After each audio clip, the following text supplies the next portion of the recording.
Hello bachcho, let's read the question. So question says that bromoform has a normal boiling freezing point. Normal freezing point is 7.734 degrees Celsius.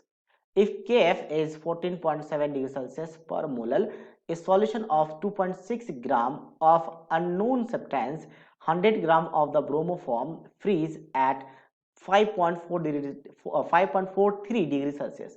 What is the molar mass of the unknown substance is? Basically क्या होता है bromoform क्या होता है CHBr3। तो जब ये pure form में होता है तो उसके लिए आपका इसका फ्रीजिंग पॉइंट गिवन है ये। और जैसे हम एक अननोन सब्सटेंस को ऐड करते हैं 2.6 ग्राम अननोन सब्सटेंस का, तो उसका फ्रीजिंग पॉइंट हाँ ठीक है 2.6 gram of that unknown substance in 100 gram of the bromoform, तो फ्रीजिंग पॉइंट डिक्रीज हो जाता है। इसे कहते हैं डिप्रेशन इन फ्रीजिंग पॉइंट। ठीक है, डिप्रेशन इन फ्रीजिंग पॉइंट, जिसका फॉर्मूला क्या लिखा जाता है, delta T F is equals to molality into K F. तो डेल्टा टी एफ क्या होता है, freezing point of the pure solvent minus freezing point of the solution. मतलब प्योर सॉल्वेंट ये था और सॉल्यूशन ये बन चुका है ऐड करने के बाद।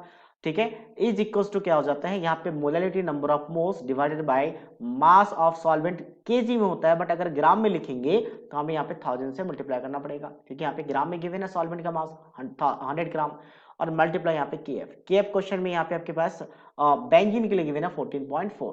सारा वैल्यू रख लेते हैं। सॉल्यूशन के लिए कितना गिवन है, सॉल्यूशन की अगर हम बात करें, हालांकि ये नोट बाद में आएगा, यानी कि सबसे पहले प्योर सॉल्वेंट का, अच्छा नहीं ठीक लिखा है, ठीक लिखा है, ये प्योर सॉल्वेंट का पहले आता है, सॉल्यूशन का बाद में आता है, ताकि पॉजिटिव बने हमेशा। तो ये प्योर सॉल्वेंट का 7.734 आ गया, माइनस ऑफ क्या होता है आपके पास 5.43 है।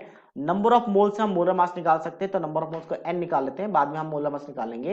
ये W क्वेश्चन में गिवन है, that is 100 and multiply of 1000 into K F कितना आपके पास क्वेश्चन में, so that is equals to 14.4।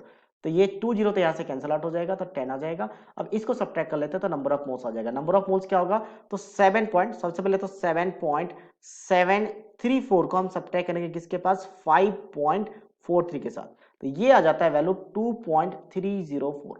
तो इसको डिवाइड कर लेंगे 14.4 और किसके साथ, 10 के साथ। सो ये वैल्यू कैलकुलेशन के बाद आ जाता है 0.016।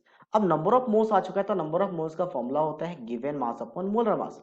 जो क्वेश्चन में गिवन है ये वाला मास, तो मोलर मास कितना हो जाएगा, given of mass upon number of moles. Given mass कितना है 2.6 है, और नंबर ऑफ मोल्स कितना निकला 0.016। तो हम इन दोनों को डिवाइड करते हैं, तो यानी कि इस 2.6 को मैं डिवाइड कर दूं किससे, 0.016 के साथ, तो ये वैल्यू आ जाता है 162.5। तो ये मोलर मास है किसका, आपके पास उस अननोन सब्सटेंस का जो ऑप्शन बी के साथ मैच कर रहा है। So that means option B is the right answer of this question. So I hope you understood it well. All the best.